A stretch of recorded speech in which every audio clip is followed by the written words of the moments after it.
Hallo zusammen und herzlich willkommen zur 41. Folge des Generation Making Podcast. Mein Name ist Noah Price, ich bin Host des Podcasts und Gründer von Generation Making. In der heutigen Folge spreche ich mit Penny Tunbridge. Penny hat eine unglaublich spannende und beeindruckende Karriere im Banking gemacht. Sie war unter anderem Head of Market Services bei der Commerzbank, Head of the Chairman's Office bei der Credit Suisse und verantwortlich als Global-COO der Gruppenintegration der Credit Suisse in die UBS. Heute ist Penny die Co-Founderin und COO von TVL Capital. Wir sprechen unter anderem ausführlich über ihre Karriere bis hin zu ihrer heutigen Position im Startup, wie ihr Leben und ihre Arbeit auf den jeweiligen Stationen aussahen, praktische Dinge und Eigenschaften, die ihr geholfen haben und was sie heute jungen Menschen raten würde, wenn es darum geht, erfolgreich Karriere zu machen.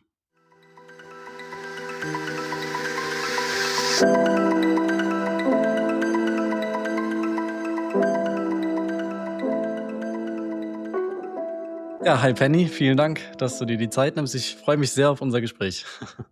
Ja, vielen Dank für die Einladung. Sehr gerne.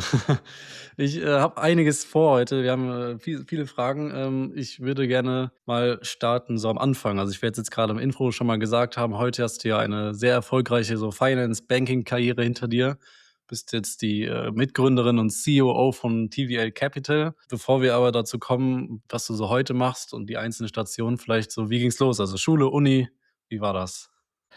Ja, also vielen Dank, Noah. Und heute freue ich mich darauf, über Karrierewege, Leadership und die Fähigkeiten zu sprechen, die deine Zuhörerinnen und Zuhörern dabei helfen können.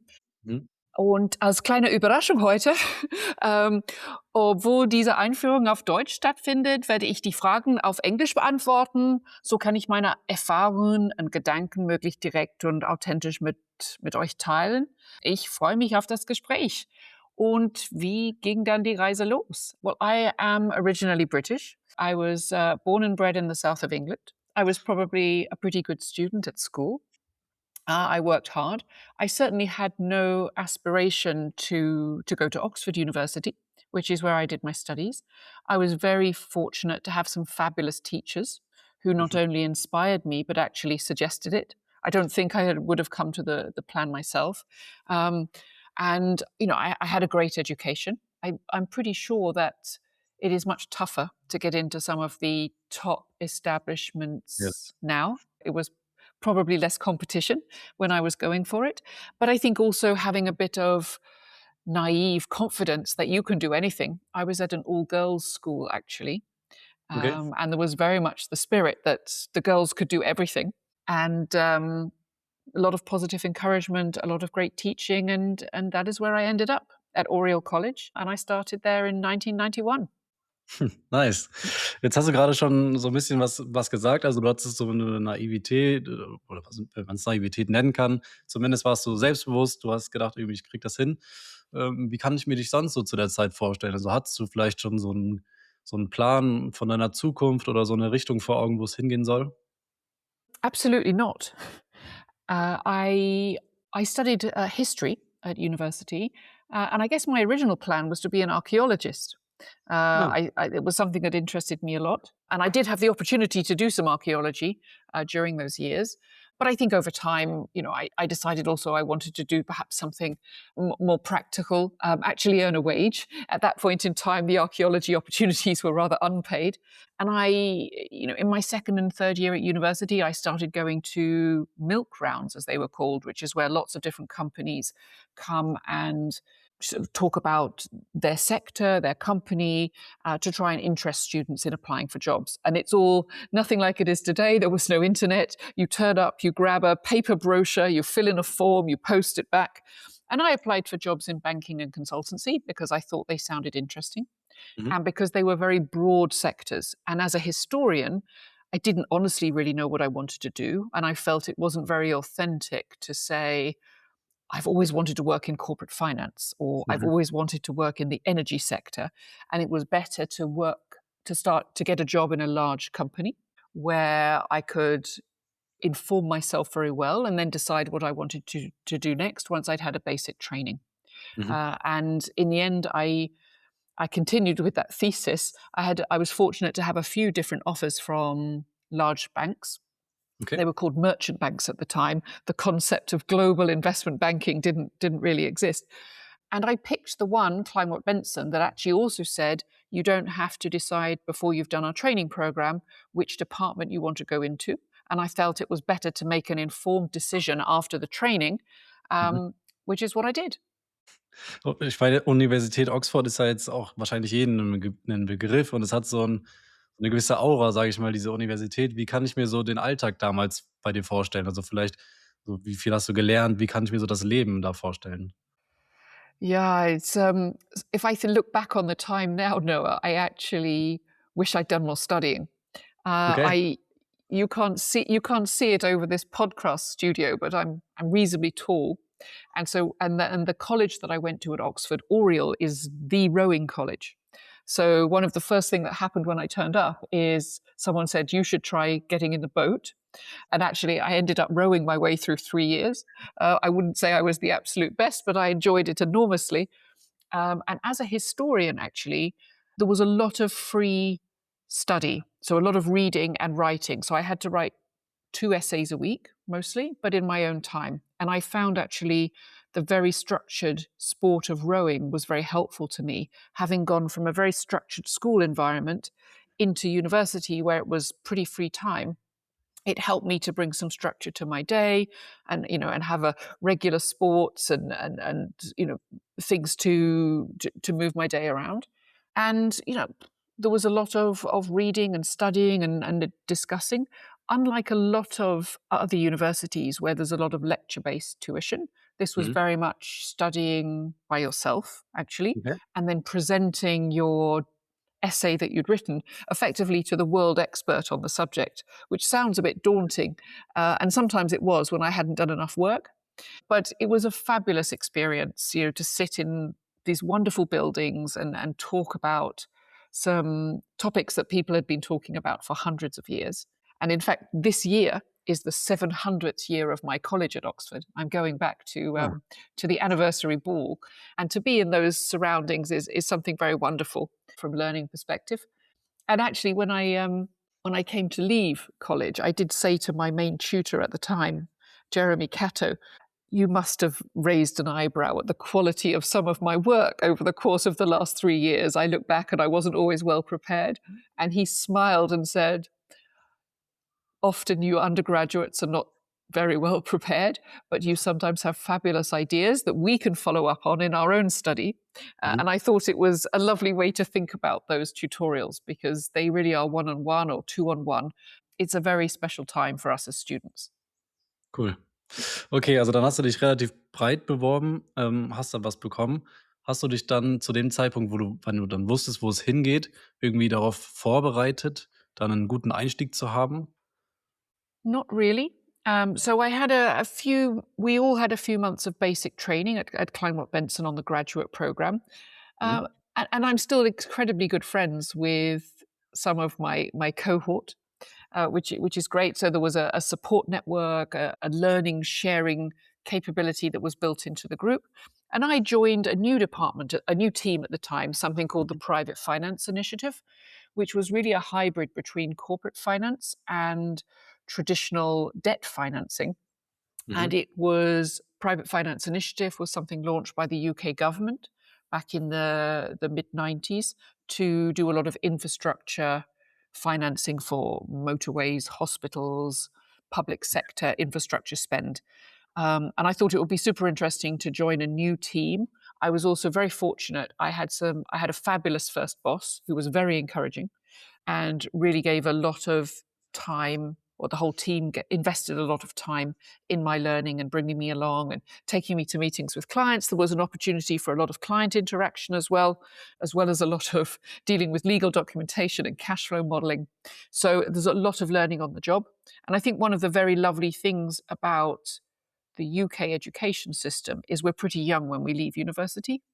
So a lot of companies don't expect you to have the inbuilt knowledge. They Mhm. expect to teach you. as part of, the employment that you have. And I was definitely a beneficiary of that, including some terrible jobs that your listeners wouldn't have today. So my job, one of my jobs, was to get in at 7 o'clock in the morning and take all the faxes off the fax machine, Oh, because these used to come in from lawyers and stuff overnight, put them on everybody's desk, then go down to the trading floor, listen into the morning briefings. Of course, all of this would happen over screens today. So yes, the graduates were doing a lot of the grunt work physically in the mornings before everybody else got in.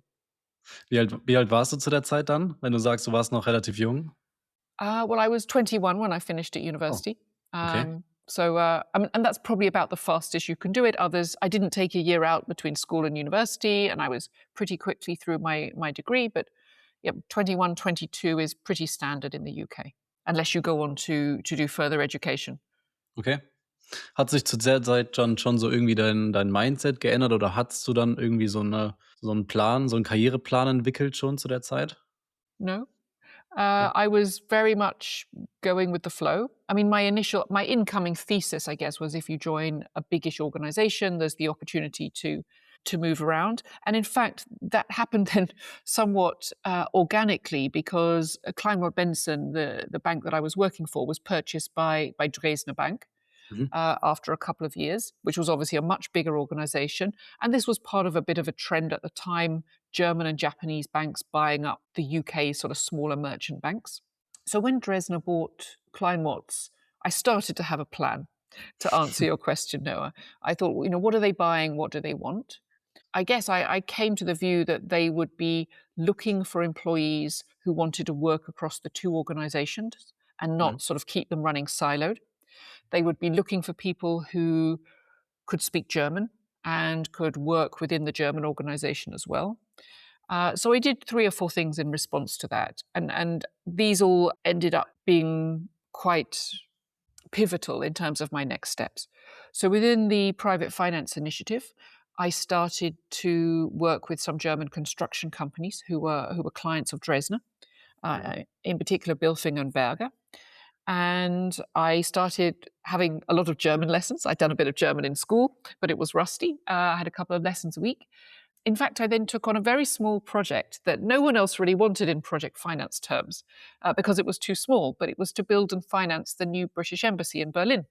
And Mhm. so we built a consortium of German construction and operating companies, and we won, Nice. which was a huge success. And it became very much a sort of flagship project that Dresdner could use to demonstrate why they had bought Kleinwort Benson and how the different teams were working together. So I did the advisory work, and some of my then colleagues in Frankfurt did the lending and the leasing, and it became a really great collaborative opportunity with Dresdner clients. And this was a great opportunity for me. It allowed me to work a little bit more broadly across the organization. And off the back of that, I was offered a couple of opportunities to move to Frankfurt and be part of sort of the head office infrastructure, if you like. So it set me off on a path. War das für dich 'ne schwierige Umstellung dann auf einmal in Frankfurt? I think I was an unusual creature, I guess, at that point in head office at Dresdner. I did a few months in the central credit department, which was kind of the core of the bank, if you like. It was one of the paths that a lot of people had traditionally taken to learn and to demonstrate a knowledge of what banking was all about. And then off the back of that, I was asked whether I'd like to be a Vorstandsassistentin. And then I really was an unusual creature, because everybody else doing that job was kind of German men in their mid 40s. And I was at this point an English woman in my late 20s. Um, they were changing times in terms of the culture of the organization, and it was a fabulous opportunity for me. I had never worked in that kind of environment before, a very structured board office, but it was the most fabulous learning ground in terms of how decisions are made in large organizations, Mhm. how the right questions to ask, how the processing engine within a large organization works. And I think a lot of the observations that I made there have helped me throughout my career subsequently. Being in the room when decisions are being made, seeing how people successfully and unsuccessfully approach the board, in Mhm. terms of getting certain outcomes and what kind of written documentation works or doesn't work. It was a lot of hard work, but a hugely informative time for me in terms of how to operate within a large organization. Ich meine, es muss ja auch aber privat so, wenn du als Ende 20-Jährige dann auf einmal in einem anderen Land bist, mit neuen Kollegen, mit, irgendwie neuer Infrastruktur, keinen Freunden jetzt wahrscheinlich da zu dem Zeitpunkt. Also, war das für dich irgendwie schwierig, damit dann klarzukommen oder hattest du einfach so viel zu tun, dass du eigentlich die 2 Jahre oder die Zeit, die du da warst, nur durchgearbeitet hast? Yeah, probably a bit more of the latter, if I'm honest. Um, I was doing a lot of work, but I also received a very warm welcome from some of the colleagues, and one of my experience of Frankfurt is, it's a lot of people who live and work there, particularly at the younger parts of organizations. They've come from all over the place. Even the Germans, most of them are not from Frankfurt. Yes. So it's very much a city where people are making friends, being sociable, being welcoming. I found it a very cosmopolitan place to be, and I enjoyed my time there. Cool. War der Grund dafür, dass du dann in Frankfurt dich auch intern so gut, sage ich mal, präsentiert und entwickelt hast, dass du dann die Chance hattest, nach 2 Jahren wieder zurück nach London, dann in die Rolle der COO verantwortlich für, IB und Corporate Banking zu kommen? Yeah, I mean, obviously, one of the very nice things about these board assistant roles is there's some flexibility about what role you move into afterwards. Mhm. And I didn't start, I must say, as the COO for the IB and corporate banking risk. Okay. I guess I joined a group of people who were due to set up the independent risk function. Ja. So, in the probably people who work in financial services now will be surprised to learn that, at that time, risk was structured slightly differently. For example, a lot of the loan departments in the branches still reported into the front office. So you didn't have quite this sort of separation between front office and risk. And this was all pre Basel II. So there was a lot of, from my perspective, hugely interesting intellectual and structural work that was going to happen in risk and finance functions over the next few years. So I joined this loose group of people, so risk professionals, internal experts on different topics, who really set up the independent risk function in that Ja. space. So there was a lot of work around the target operating model, conceptual work around things like credit ratings, economic risk capital models, and I thought it would just be a fabulous place to learn a lot of fundamentals. In my view, risk functions were starting to then sort of punch above their weight in terms of the changes that were being made in banks. I thought it would be a great place to be. I didn't take the role particularly because it was back in London. It just happened to be. Okay. Um, it was more about what I thought I would get to do next.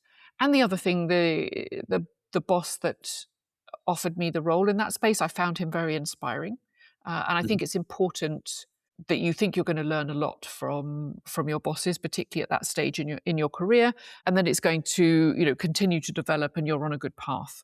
So I then stayed in the risk function environment for quite a long time, and moved up into more from sort of project manager, business manager into more senior COO roles as that target operating model bedded itself down, and I obviously had more experience in the space, and there continued to be a lot of super interesting work to be done in and around risk over the next few years. Okay.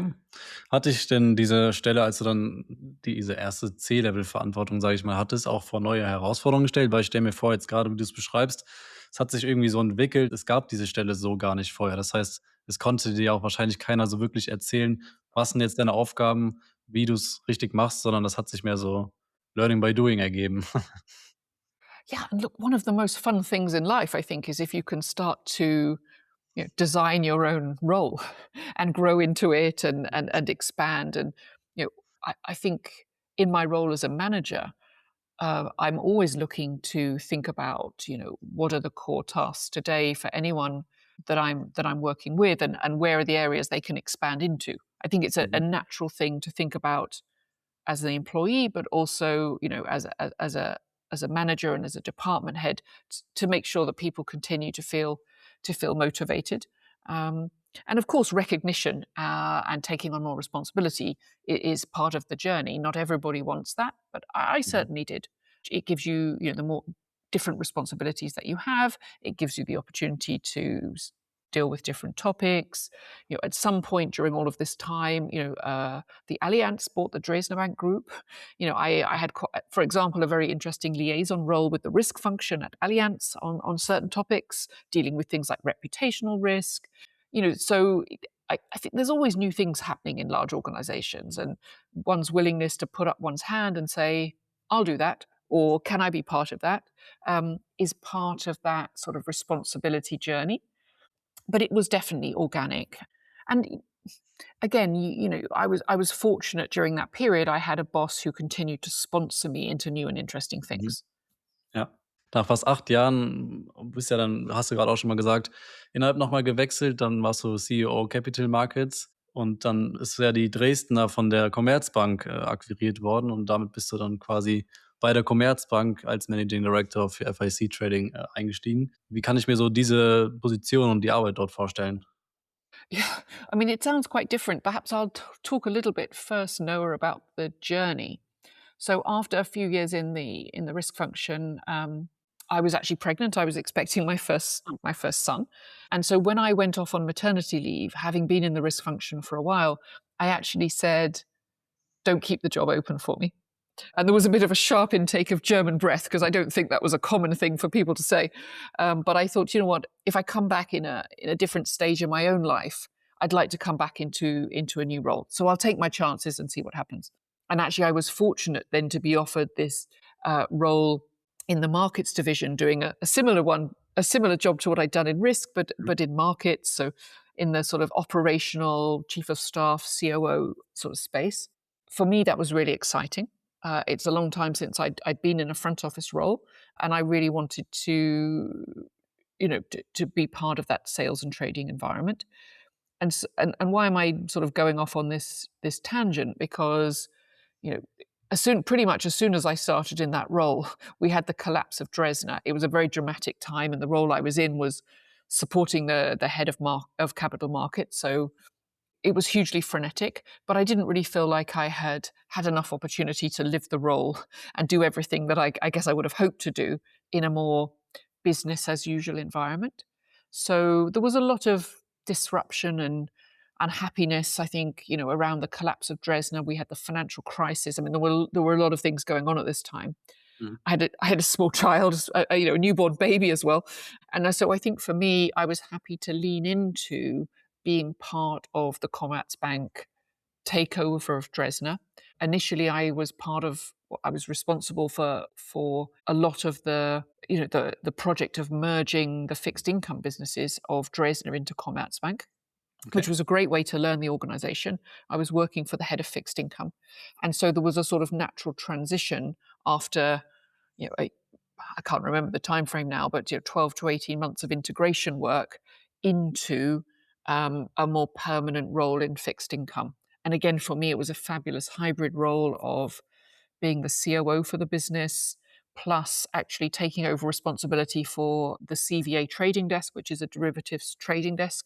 I hadn't come into that world thinking I would have the opportunity to run a desk and P&L. And CVA is quite a special desk because it's effectively hedging the credit risk on the derivatives trading books across the rest of the floor. So it's an internal sales and trading role, but with a very real P&L. So this was, again, a wonderful opportunity for me. And I Mhm. think that I was offered the role because it required a lot of internal navigation. It was a new concept for Commerzbank, and so it required working together with risk, with finance, with the trading desk heads across topics like rates and FX. I guess some of the stakeholder management and coordination network and skills that I had built up over the last months Mhm. were pretty useful in terms of bedding that concept down. So that is how I ended up in the FIC trading space with quite a mixed and exciting portfolio, actually. Aber als du dann da warst, hattest du nicht irgendwie das Gefühl, dass es durch die Übernahme irgendwie anders geworden ist oder dass du das Gefühl hast, du musst dich jetzt hier irgendwie noch mal beweisen oder dich neu einfinden? Well, I mean, effectively, when in my experience, I've been part of a few mergers and acquisitions at different points in time. We'll probably come on to another one later on. And of course, it is a new organization, and you have to reevaluate your stakeholder network and rebuild your brand, to be honest. And it's Mhm. a lot of work. And of course, there's pros and cons to that. It's a lot of work. You have to dig deep. Um, on the other hand, one has an opportunity to do new things. In my opinion, had I had the Dresdner or Commerzbank not gone through this trauma, if you like, I would never have been offered some of the opportunities that came up with CVA trading, and then subsequently I was running a business called Market Services, which was all of the corporate banking product shelf that sat in fixed income. So things like custody, listed and exchange traded clearing, some collateral management for clients. I mean, these were opportunities that wouldn't necessarily have come up if the bank hadn't gone through this big Mhm. structural change. And so you go through the trust building exercise, I guess. But for me, there was opportunity that came out the other side. One of the things I would say to your listeners is during these sorts of times, resilience is probably the biggest skill that you can have. The dig deep, get stuck in, put yourself out there. There's a lot of not being in your comfort zone in Mhm. these sorts of scenarios, and it does take a lot of personal energy. Das spielt jetzt schon total mit in die nächste Frage rein, nämlich also, ich habe jetzt verstanden, wie du an die erste Rolle gekommen bist dann innerhalb der Commerzbank, aber hier hast du dich ja dann auch, wieder entwickelt, bist dann Head of Markets geworden. Wie hast du es geschafft, dich so von den anderen abzuheben? Ich meine, das, was du jetzt gerade gesagt hast, ist wahrscheinlich so, du hast dir 'ne Brand gebaut. Also, was kann man neben den fachlichen Fähigkeiten machen, die man natürlich mitbringen muss, um sich irgendwie sichtbar zu machen, um sich abzuheben von den anderen? Weil fachlich sind wahrscheinlich alle top. Yeah, I mean, one of the brilliant things about working in banking, in my opinion, is so many of your colleagues are super smart. Mhm. So that's almost table stakes in terms of working in these sorts of environments, which is brilliant, and it can be great in terms of solutioning. I wish someone had said to me earlier in my career, one of the things you need to do is think about how you market yourself.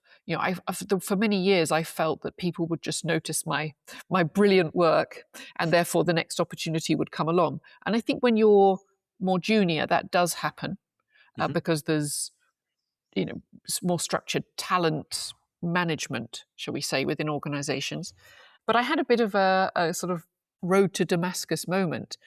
I was part of a mentoring program actually at Commerzbank, and I Okay. had a great mentor who I didn't know other than through this program. And I was talking about what do I do next, and he said, "Well, let's talk about the roles that you want to do." And so he drew out a spider diagram of all the people that might be influential in the decision around that role. And he's like, "Okay, well, who do you know best here?" And I'm like, "Well, actually, I don't know any of them." He said, "Well, you're not going to get the job then, are you?" And actually, it sounds really straightforward, but that sort of structured thinking in terms of who needs to know me. I mean, the risk is they may think I'm dreadful, but who needs to know me? What do they need to know about me?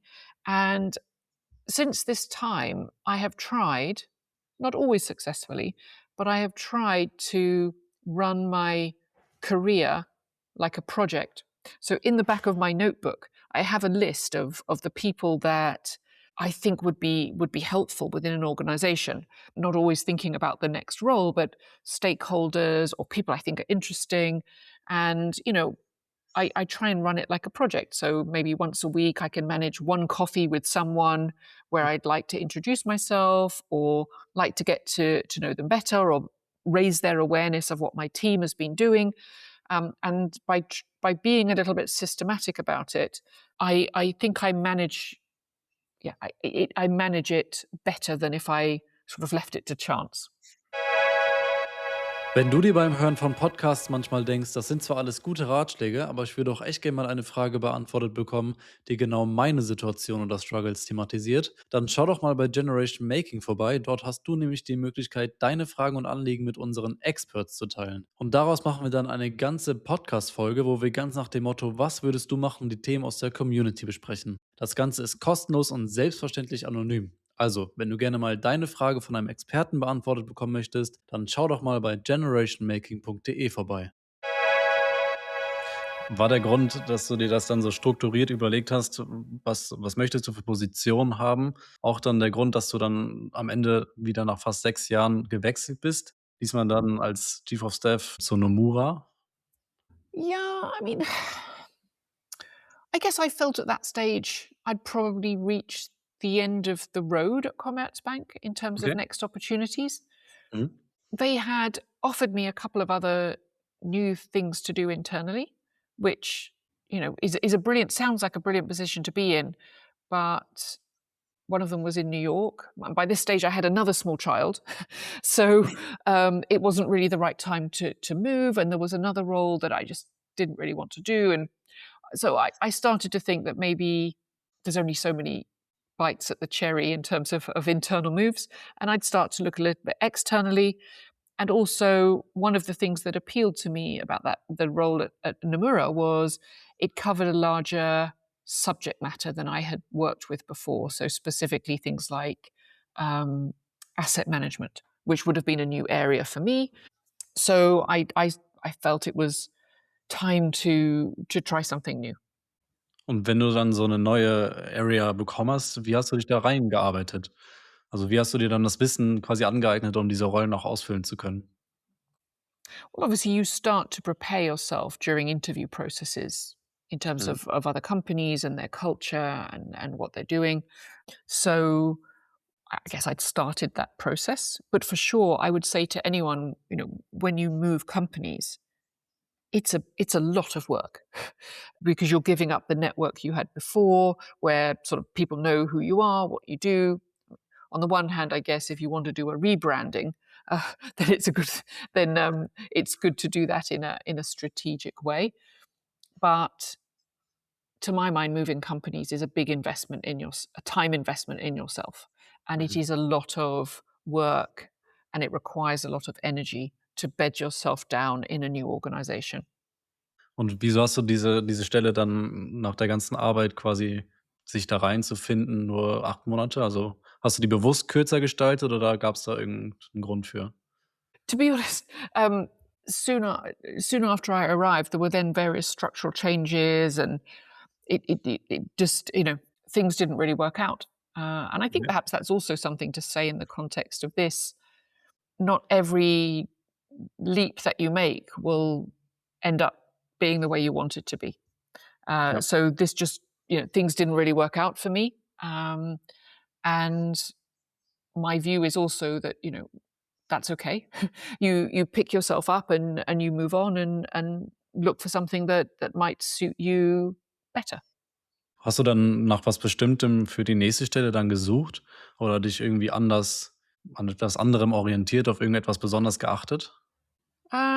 Yes, I mean you don't always know what opportunities are going to be available in the market, of course. So there's an element of waiting and listening and working your network. Mhm. Um, but actually, I guess I went back to more of the world that I knew. So I Mhm. started with Credit Suisse on the trading floor again in London as the COO initially for equities in EMEA, and then pretty quickly afterwards that role was expanded to be the COO of markets in EMEA. And for me, this was pretty exciting because Credit Suisse was a big animal in the in the IB trading space, and I was a little bit nervous as well because I thought, this is a bigger business than I've been used to for the last few years, and so it felt like a really positive opportunity to be part of, a complex global sales and trading business. Und wie sah dort so die Entwicklung aus? Also, am Ende warst du ja dann Head of Chairman's Office. Vielleicht, was bedeutet das für die Leute, die es jetzt so nicht kennen und wie war so die Reise dahin? Okay, so we've done a massive leap there, Noah, over 6 years, I think, of my career.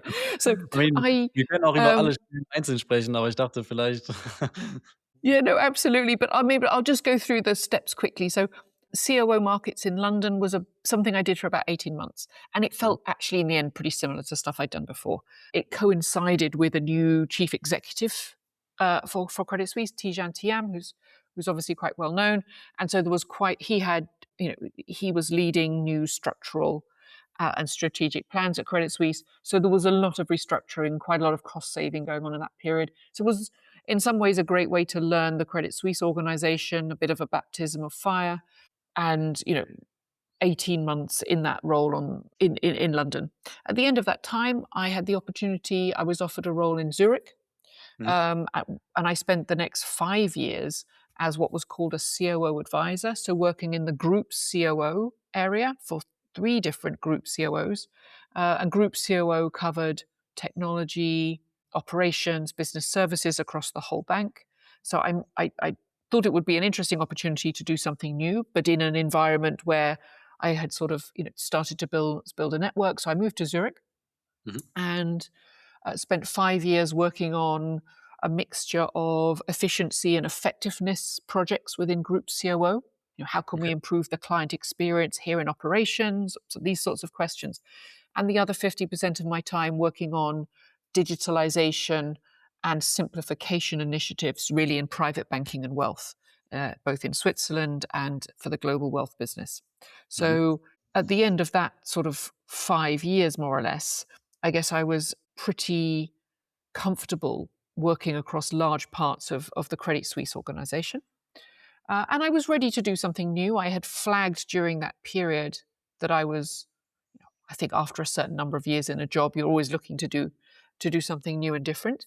And when Axel Lehmann took on the role of chairman of the board, HR asked me whether I would like to be a candidate for the role of running the chairman's office and speak with him, which was, of course, an amazing privilege to support him and the board during what turned out to be, of course, a very tumultuous time for the organization and ultimately, of course, from a Credit Suisse perspective, some of the plans that didn't turn out as expected. But the head of chairman's office role was an amazing top of the house view in terms of managing an organization during extremely difficult times across topics like clients, investors, rating agencies, governance, regulatory topics. So it was really a privilege to be there. And it was a mhm. mixture of sort of head office tasks. So within the chairman's office are things like very experienced corporate secretary groups dealing with governance across different boards and committees, various head office assets that were owned by the organization, for example, the Savoy Hotel and the corporate jet Okay. and Mhm. other things, just to pick some unexpected examples. Um, but also really supporting the board in terms of strategic topics. It was a very challenging time for the bank, so there was a lot. It was a busy time to be in that space. Und war's hier auch dann die Brand, die du dir irgendwie über die Jahre davor geschaffen hast, dass du's quasi irgendwie hinbekommen hast, dich dort so zu entwickeln? Well, this was a very different kind of role. Obviously, the board are not involved in the executive running of any organization. So it was, in a normal COO capacity, I'm used to rolling up my sleeves and being very hands-on in terms of we're going to deliver A and deliver B and working across the organization to get things done. Mhm, Being in the chairman's office was a very different kind of role. It's an opportunity to be round the table during some very interesting discussions and to quietly make sure that follow-ups are happening and you know that one is coordinating information flow and these sorts of things, but it's less of a I'm going to run this project and deliver these outcomes sort of role, if that makes sense.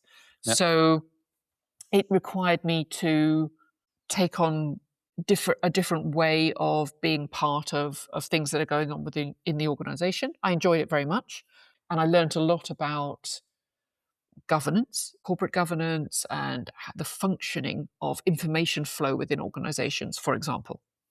Und ich meine, das muss ja auch irgendwie, du hast ja dann so viel Verantwortung. Es ist, wie du sagst, eine neue Rolle. Wie bist du mit so einem Druck umgegangen oder vielleicht was war so dein Mindset in deinen Rollen? Well, I guess people would describe me as quite hardworking. So I pride myself on delivering good quality work, Mhm, and I tend to I get stuck into things to some extent. So I like hard work in terms of what it delivers for outcomes for organizations and for people. But any portfolio of things is really a mixture of activities. You've got the actual work that you do. There's also the people that you work with. I mean, if you were to ask me a question now on what I was doing 15 years ago, I probably couldn't tell you, but I do remember the people I was working with, and many mhm, of them I'm still in touch with. And I think for me, you building trusted professional relationships is really important. It's also one of the tools in your toolkit to get things done. Building a team, understanding the different positivities that you will bring to it, making sure that you're complementary and that you're working together. mhm, Um, Being mindful of how others react to things. I spend a lot of time in general making sure that we brief our stakeholders on what's happening, so that mhm. you're really moving the tanker with you when you're trying to get things done. Particularly in large organizations, it's very difficult to move the tanker. And so I invest a lot of time in communication, in listening, in that sort of feedback loop. I think it is very time consuming, but it usually helps things move along quicker. So the combination of trying to be thoughtful, um, doing the groundwork in terms of content, I guess they would be two really important pillars from my perspective. Und wie hast du so die Sachen, sage ich mal, miteinander vereinbart? Also, so was wie 'ne was man jetzt heute öfter hört, so 'ne Morgenroutine irgendwie. Du bist besonders früh aufgestanden. Wie kann ich mir so dein Leben zu der Zeit vorstellen? Well, I'm not one of these sort of. I'm always amazed when you read about these people who get up at 4 a.m. and then they've done an hour on the running machine before they do yoga and then other things. But I mean, I work a longish and productive day. One of the things that was wonderful about moving to Zurich, to be very basic, is I didn't miss the hour-long commute I have had every day in the UK. Mhm, So that saved me some time. But I get up at a reasonable time, 6 or so in the morning, do a little bit of yoga, try and be in the office pretty early. mhm, My working day in large organizations is usually a lot of back to back, or was usually a lot of back to back meetings. So trying to be, and they would often start at 8 o'clock or so in the morning and go through till, I don't know, 7 o'clock in the evening. So you're trying to get a bit of work done in the morning, think about the day ahead, get a lot of actual work done then after the meetings later on in the day, make sure I've done my reading for the day ahead. So there's a bit of being structured. It all takes time. I don't have any magic formula. But building a good team around you is incredibly important in terms of trusting people to support, the work that needs to be done and the quality of what's going to be done mhm. I think is probably part of it, but it's normally just a lot of hard work, to be honest. Okay. Ich glaube, jetzt, konnte man sich schon so einiges, so herausziehen, auch wenn man grade noch am Anfang seiner Karriere steht, an Learnings. Aber jetzt noch mal so die direkte Frage: Viele, die jetzt grade zuhören, die haben jetzt noch alle Möglichkeiten, irgendwie ihre Karriere zu gestalten. Gibt's da was, was du gerne häufiger sehen würdest, grade bei den jungen Menschen? Ooh, there's so many brilliant and talented people. I think it's really hard to put everyone in one box and say this is what success looks like. Mhm, Successful teams are often a mixture of very different people. mhm, The sorts of questions I would encourage people to ask themselves. I think a lot of people today think, what can this company give to me? And to mhm, reverse the question, what kind of employee can I be that is going to allow me to be successful in this firm? Whether mhm. that's, in this particular case, it was locations, it was language skills, it was projects under my belt that I thought would be positive. So, what do you think the company is looking for? Because and that could be a very helpful process, because if you figure out what they're looking for isn't you, you know that you might need to think about doing something else. Mhm. I would also take a look around you at colleagues. Some of the best learning that I've done is watching other people in action. So sometimes you sit in meetings and you see people do something and you think, that is brilliant. I'm totally copying that. And other times you see people saying things or using certain tactics and you think, I will never do that.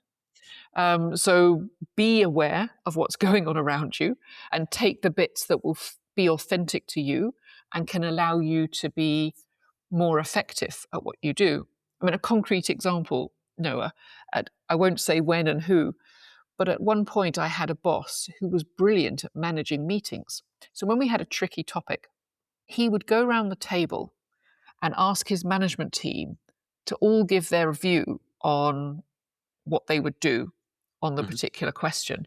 And then he would summarize the meeting at the end. But it would basically be what he wanted in the first place. So everyone felt like they'd been asked and included. And he managed to weave some of that into the sort of Zusammenfassung at the end. And it was brilliant. And everyone felt good. They'd all been included in the discussion process. They all felt they'd been listened to. And he took the time for the meeting to do that.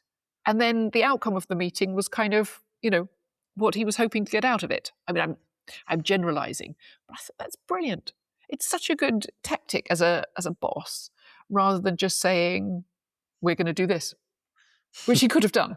And then Ja. everyone would be grumbling and, sort of thing. So one doesn't need to reinvent the wheel always in terms of how to be effective in the workplace. There's lots of brilliant people already there with micro tactics that you can look at and you can learn.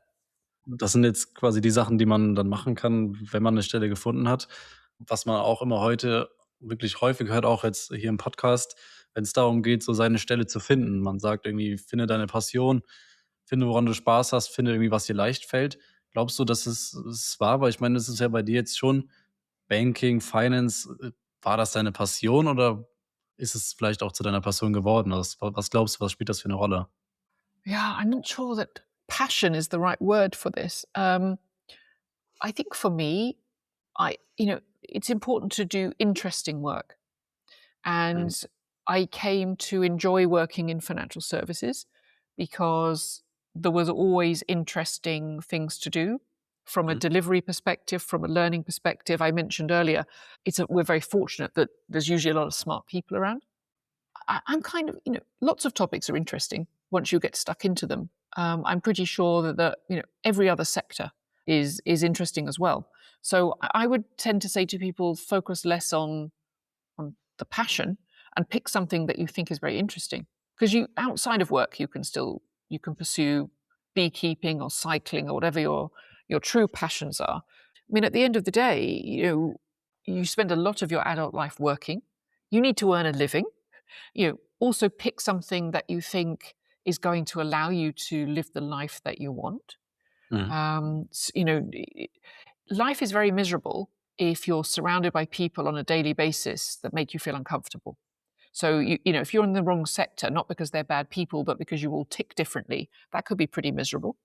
You know, you don't also want to be in a role where you feel that you're not properly recognized and rewarded for the person that you are. So I would say take a pragmatic lens to the path you want to go down. And it's always possible to change. People do move across industries. Sometimes it's in terms of what I became. I didn't start out as a COO, but I became one over time. I enjoyed doing that role, and I really believe that COOing is a skill set in its own right. Mhm. So it's also a portable skill that I have, that I can use in different places potentially. So think about building up a skill base that is portable, that will give you opportunities in the future. Uh, but I would be thinking much more pragmatically around the type of life that you want. Okay. To be honest, I think the passion topic, you hear people say it all the time, and I'm sure there are individuals who will say that's exactly what they've done, but I'm not sure it's the answer for everybody. Ja. Dieses Thema Skillset, ist ja heute auch, ich meine, man hat heute so viele Möglichkeiten. Man kann sich zu jedem Thema Podcasts anhören, man kann sich irgendwie zu jedem Thema stundenlange YouTube-Videos anhören. Also, dieses Thema persönliche Entwicklung und Weiterbildung ist ja heute sehr groß. Hat das bei dir in deiner Karriere auch eine Rolle gespielt? Also, hast du dich vielleicht mit irgendwelchen Eigenschaften auseinandergesetzt oder Führung oder sowas in die Richtung? I'm not in a concrete way. I haven't had the kind of career path that has required me to do concrete learning to advance to the next step. I think Mhm. in some areas that's, in medicine or these sorts of things, there are very structured steps that you need to go through. I would say I'm very much an internal mobility candidate over 30 years in banking, and I've enjoyed the variety and the sorts of roles that I've ended up doing in the COO space are very much the ones where I know enough to be dangerous about a lot of things, and that's the nature of that role, actually. Um, of course, you learn all the time. One of the things I think that it's important to do is be reflective yourself on what do you not know. So, for example, well, since I've left banking, I've invested quite a lot of time in improving my knowledge of the crypto and digital assets and DeFi ecosystem. It always weighed on my mind in the last years of Credit Suisse and UBS that I didn't know enough about that ecosystem, and I didn't have the time to invest in it properly. So being able to carve out the time and to build my interest and knowledge in that space has been really satisfying because there aren't that many opportunities where you say, actually, I've gone from knowing not so much to really knowing quite a lot. I think language learning is one of those things. You Mhm. move from, you can really benchmark what you've learned. And I think that's harder in the professional environment. Um, but I've always been open to internal learning opportunities and reading a lot around subjects. You don't need me to tell you that reading books is a good thing. Uh, you know, but making sure that in between some of the non-work related reading that I do, I try and be structured about books that are also going to help me and make me think about different topics. Hattest du denn jemals so das Gefühl, dass du dich mal in 'ne andere Richtung bewegen musst? Also, du hast ja quasi bis vor jetzt der letzten Stelle dann nie das Banking verlassen. Hast du da irgendwann mal drüber nachgedacht, mal was ganz anderes zu machen oder warst du immer eigentlich relativ fein damit? No, I was always okay with it. I maybe I'm easily satisfied, um, but Ich meine, das ist ja I was I think for me when you've got opportunities to do new things, mhm, and if it continues to be interesting and I feel recognized and rewarded for what I'm doing, mhm. um, then I was, then it's okay for me. I mean, having Okay. said that, I've been 30 years in banking and now 2 years out of banking. So I guess I have started a very different chapter now, Stimmt. which, perhaps that was the time for me to do something new. Okay, lass uns noch mal ganz kurz, zu deiner letzten Stelle kommen. Durch die Integration von Credit Suisse in UBS bist du ja dann zu Global-COO von UBS geworden. Vielleicht kannst du mal kurz so erzählen, was genau war deine Aufgabe in dem Jahr? Und gab es zu der Zeit auch irgendwelche größeren Herausforderungen für dich? Yes, so I was the global COO of the Group Integration Office at UBS, which for me was a fabulous opportunity. This was I think, the largest M&A transaction that had happened between two globally systematic banks. So playing my small part in terms of that bigger transaction was hugely satisfying. Hattest du denn jemals so das Gefühl, dass das Thema Frau sein so eine Rolle in deiner Karriere gespielt hat oder das Gefühl, dass du dich da irgendwie verstellen oder besonders beweisen musstest? Of course, it's a topic. Mhm. Um, as I said to you right at the beginning, having gone to an all girls school, I hadn't, it sounds very naive, but sort of sexism was not a topic for me until Okay. I sort of emerged into the working environment. And again, it wasn't something that I actively thought about, even in my early career years. It wasn't a topic that anyone was talking about, as far as I'm aware. So, you know, diversity and inclusion has become much more of a topic that everyone is aware of over the course of my career. And it's something I'm personally very passionate about. I've done Mhm. a huge amount of engagement around diversity and inclusion. And for me, a lot of that activity has been in the gender space. I I feel that one of the things where I can pay it forward is helping to build structures Mhm. that support women in their career development, acting as a sponsor and mentor, or just someone who's there at a moment when another, a lady or a man, but particularly a lady wants to talk about different career challenges, doing some role modeling where that's appropriate.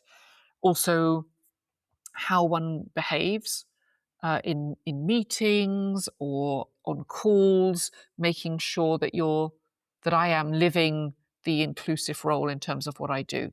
Mhm. And there is some, there's some great literature out there. I think personally that Sheryl Sandberg's book Lean In is brilliant in terms of tips for being inclusive. Mhm. And there's things like that where I actively try and engage in that sort of reading and follow some of those kind of tips because proactively, because I think it will help me live that role the way I want to.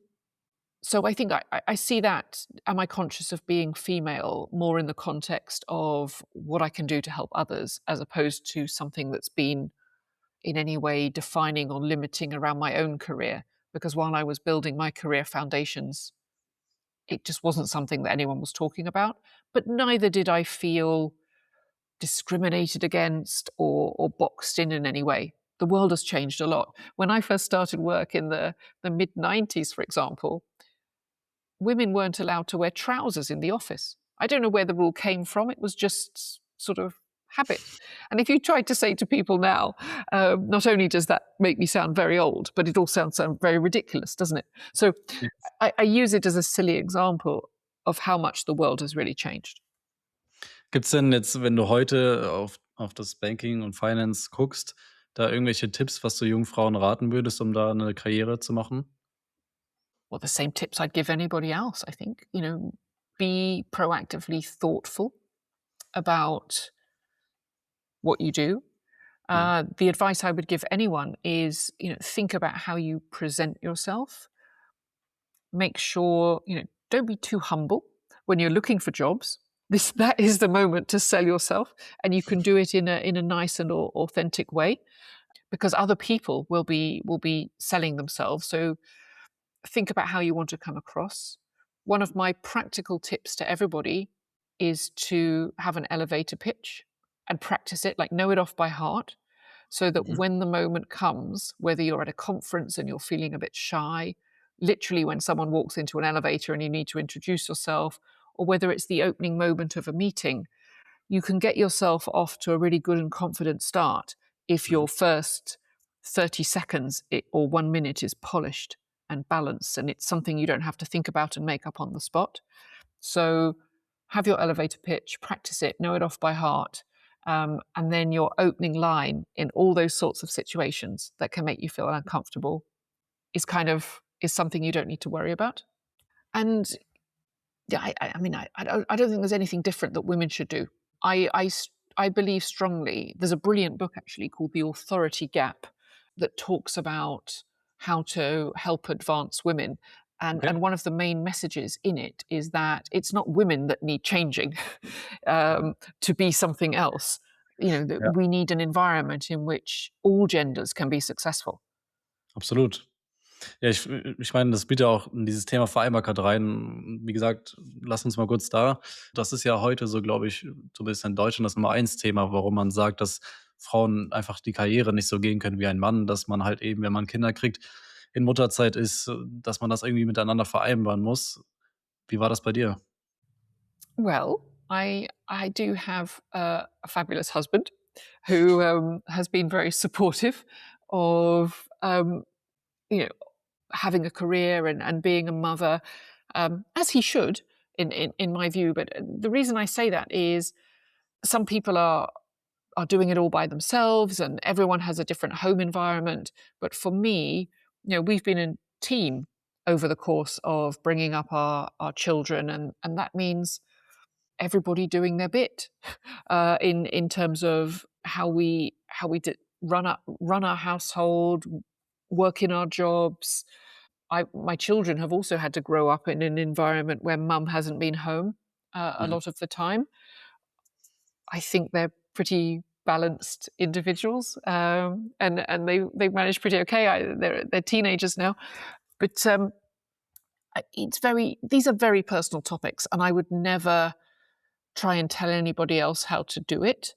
Mhm. I think my main advice would just be to actively manage like a project how you're going to set yourself up for success, because Mhm. nobody can have it all. You can't work really hard all the time and do all the housework and be a fabulous parent and do sports 7 days a week and see your friends and be a good daughter or son and have all the hobbies. I mean, you just can't do everything. So from my perspective, I prioritized, and I basically managed to do my job and cuddle the kids.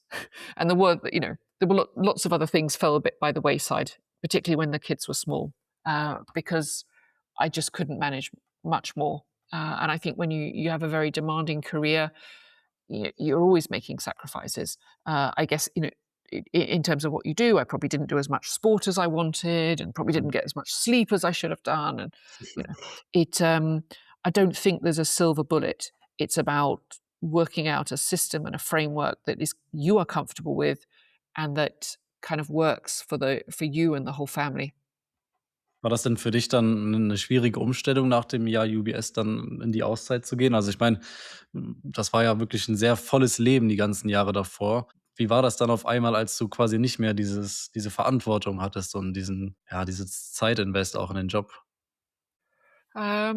Well, it was. I've obviously I'm doing something very different now.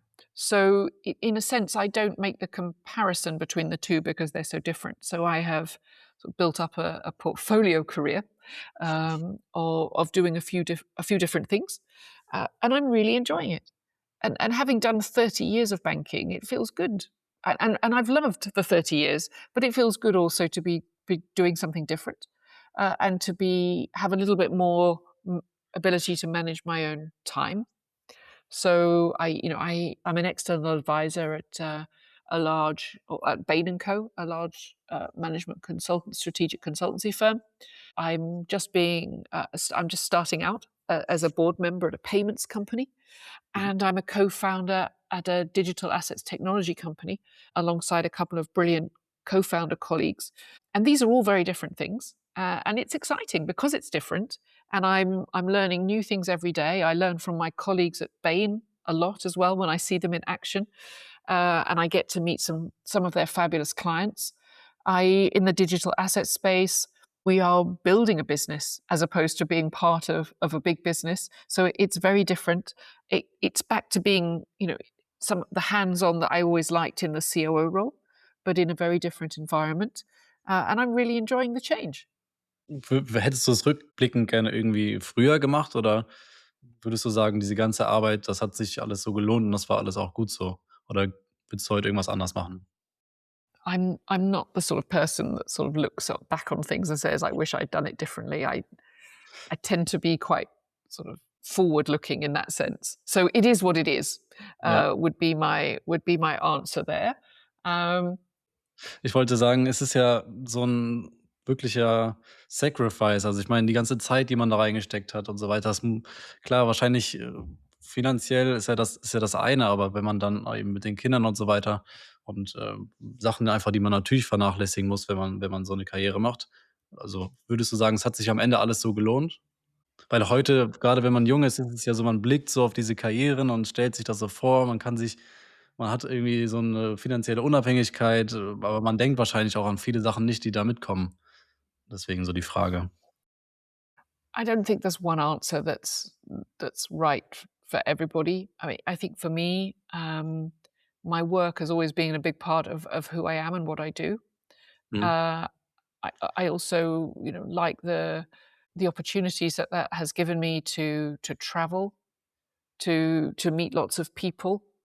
I don't think about it in terms of the time I've missed with my children. I hope instead they see that I've been a bit of a role model to them Absolut. in terms Mhm. of how you can have a balance of both. It's not. This was not predestined. So I think I didn't. As I said at the beginning, I haven't had a career plan that I've been following. Mhm. I've moved into different things because they sounded interesting and exciting. So you take your chances to some extent when you manage your career a little bit that way. Um, but that also has the upside that it keeps you on your toes, keeps you thinking about what's the next opportunity and what do I want to do. But I've enjoyed the experience, and I guess I've become the person I am because of those things that Ja. I've done. So I think about it more in that way rather than do I wish I'd done things differently. And and to be honest, if you work, it gives you a certain independence intellectually, financially, to be the person that you want to be, and that can be very empowering as well. Ja. Okay, wir kommen jetzt langsam so zu dem, was du heute machst. Also TVL Capital haben wir gerade im Intro schon mal angesprochen und ist auch zwischendurch ein paar Mal. Wann kamen denn so die ersten Gedanken auf, mal selber was zu gründen und was aufzubauen? Also, du hast ja natürlich in deiner Karriere auch Well, selber Sachen aufgebaut, aber du weißt, wie ich's meine. yes, of course. And to be honest, I feel like my answers to your questions are revealing quite a bit about myself, Noah, because it wasn't a strategic plan again either. As I said to you, for myself, I wanted to learn more about the whole blockchain ecosystem, and I Mhm. started to go to conferences and read and build my network into that space. And I Mhm. was introduced to my co-founders in the spirit of that by a mutual contact, and we just started talking. Mhm. And I thought I'm going to learn something, which I still do, from speaking to Andrew and Lars, my co-founders. And of course, the thesis. I thought the thesis for the company was brilliant, and I got sucked in effectively. It just seemed too good an opportunity not to roll up my sleeves. And of course, one has to be asked. So it was a privilege to join Andrew and Lars on that journey, really. But it wasn't something I was actively seeking. Uh, Okay. it has, yeah, blossomed. Hattest du denn auch so Zweifel dabei, noch mal in so 'nem dich in so 'nem High-Pressure-Umfeld zu begeben? Weil ich frage mal, natürlich nach den ganzen Jahren jetzt hättest du wahrscheinlich auch einfach nur noch in Anführungsstrichen Advisory-Rollen und dann bisschen weniger machen, aber I don't think of it as being high pressure. We're busy, and we've got a okay. very clear plan, and we're building something exciting. Mhm. Yeah, I don't frame it in that way. I'm very motivated by having a sense of purpose, and what can be more purposeful than building something from nothing. So yeah, I think it's brilliant, and I find that really motivating and invigorating, actually. Was genau ist denn TVL? Vielleicht kannst du mal so die Firma vorstellen. Absolutely. So we are a digital assets technology firm, and we are looking to build the technology to bring structured products on chain. So our product is chain traded products.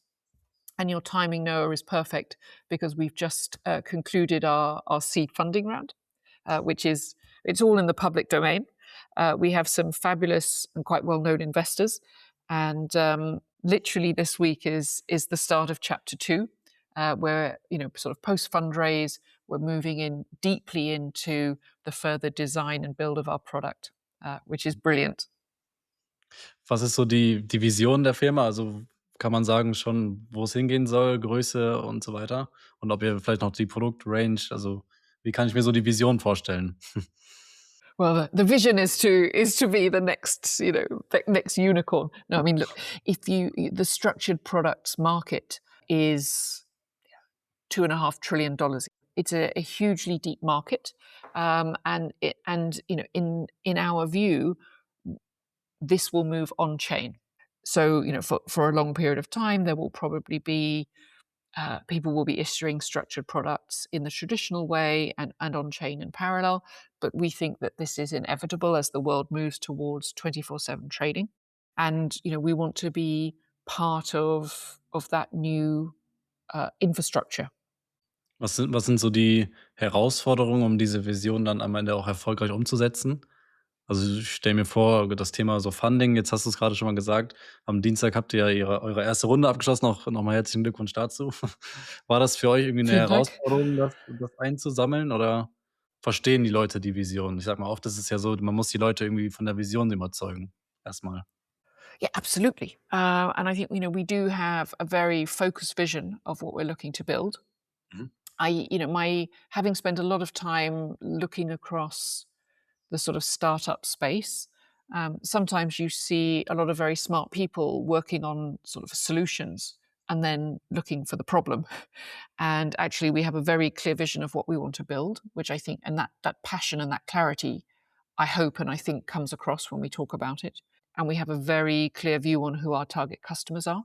So for anyone who's thinking about working in the startup space, I think having that clarity of what you do and what your market is and what your target clients are is very, very important. And we spend Mhm. a lot of time referring back to our sort of North Star. When we're decision making about the organization, it's, is this aligned to our North Star? Does this get us to where we want to be? And that Mhm. can be very helpful in terms of making decisions about what you do next. Because it's easy to be like one of those cats when you shine a laser beam and there's lots of new and cool stuff happening. And the discipline to be focused every single day like a drumbeat on what you're doing, in my view, is a very important part of the startup culture that will be successful. Wie kann ich mir so bei einer Firma wie euch den Funding-Prozess so vorstellen? Also, es ist so wie bei jedem Startup, man schreibt, Investoren an, dann wird man zu einem Pitch eingeladen und dann pitcht man, oder ist das etwas anders? Well, I must caveat. This is the first time I've done this, so I Mhm, don't. I can't talk to you in general about investing and startup funding processes. But I think for me, very important is building a trustful relationship. And I'm very, one of my co-founders has been working on this longer than me and has been building some of those relationships over a slightly longer period of time. But at the end of the day, I think investors are human beings. They're looking for, is this a story that seems credible? Is this mhm, a storytelling theme that I buy into? Is this a credible group of people? Do they have the right chemistry and culture to do what they say they're going to do? Have they got a good plan? Undoubtedly, all startup business plans will change over time, but have they thought about this in a way that is convincing? Do they mhm, understand what the problems are ahead of them? Have they started to think about how they mitigate those risks?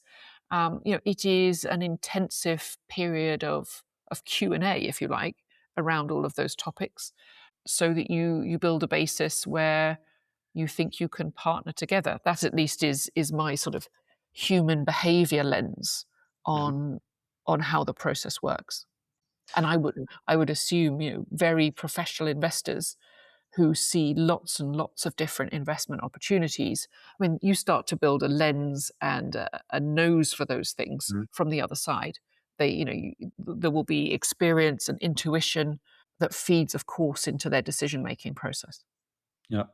Inwieweit unterscheidet sich denn das Erfolgserlebnis jetzt als Gründerin Millionen einzusammeln versus in so 'ne globale Verantwortung im Corporate befördert zu werden?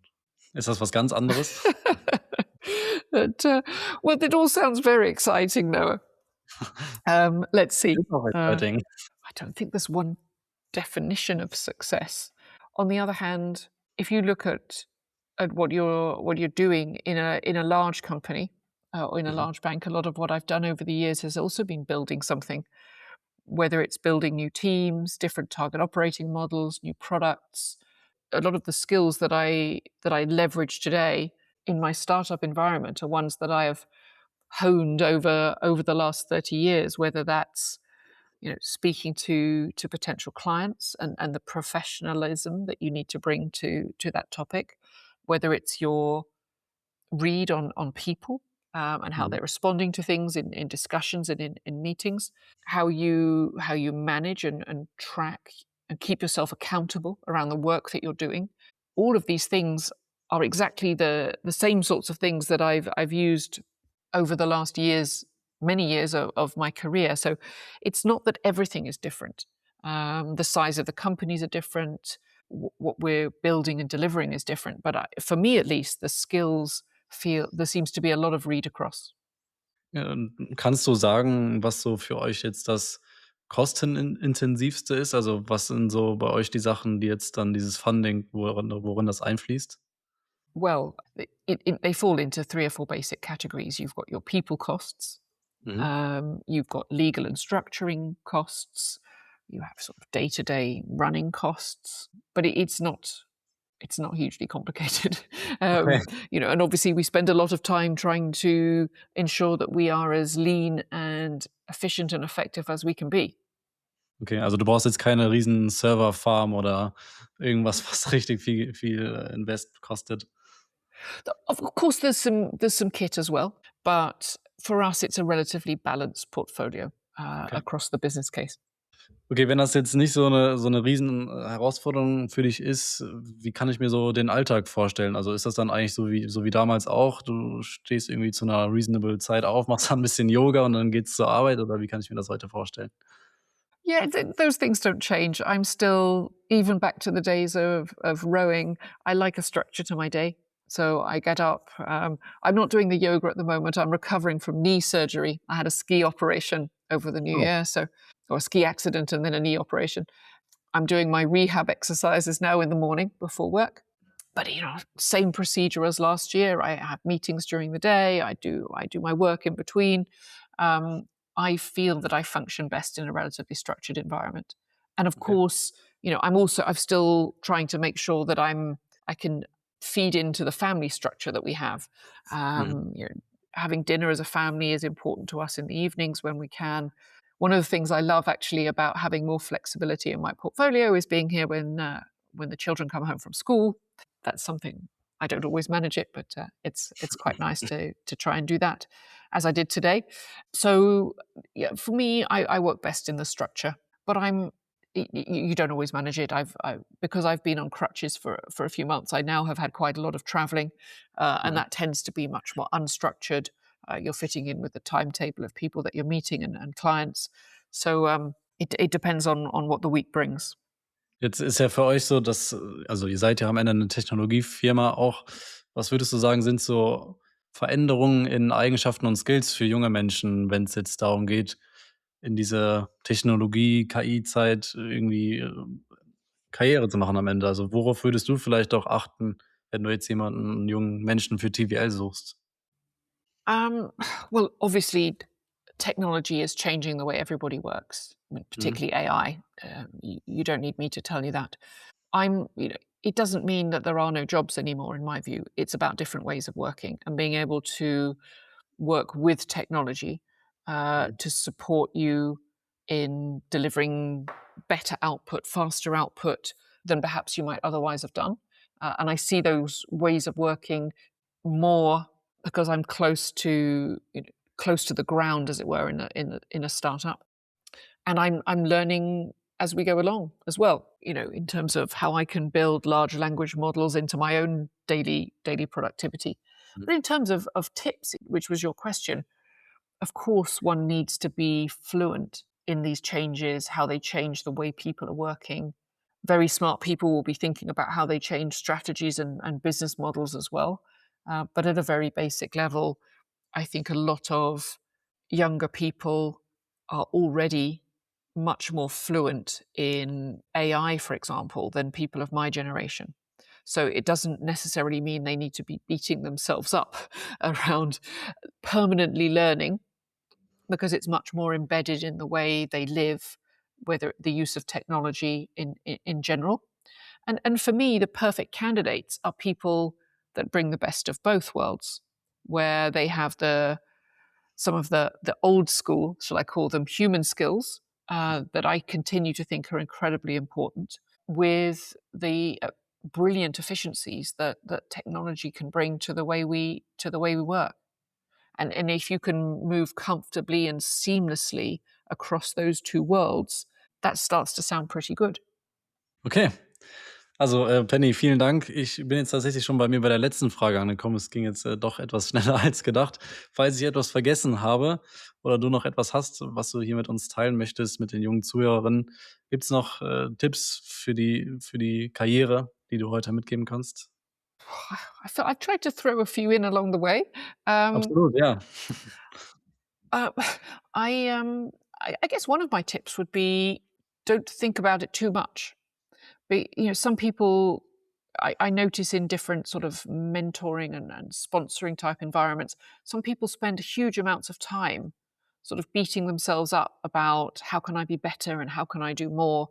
At the end of the day, in a professional environment, we have an actual job to do that we're being Mhm. paid to do in an ideal world. So, that takes a big part of one's mental and emotional energy. And then you have the things you do outside of work. We've talked about children, but it could be caring for parents, it could be deep commitments to sport or social and community topics. And so, there is a place for being thoughtful around your career, but don't beat yourself up. You can't plan career changes and self-improvement all day long, in my view. There's a time and a place for those things, and it's also important to enjoy it along the way. Toll. Vielen Dank, Penny. Ich fand's sehr spannend, wirklich beeindruckend und, vielleicht, wenn TVL an einem späteren Zeitpunkt, ist, machen wir noch mal 'ne zweite Folge und so zu so 'nem Catch-up, wie es aussieht. Well, thank you. If you'll have me back, that would be my pleasure. I hope some of this has been useful and interesting. It's definitely been my pleasure. And in fact, in preparing for this, I've really enjoyed listening to some of the other podcasts. Ah, So well danke. done you for all the time and effort you put into this and getting some really interesting guests. So it's an honor to be part of that group. Vielen Dank. Vielen Dank. Tschau.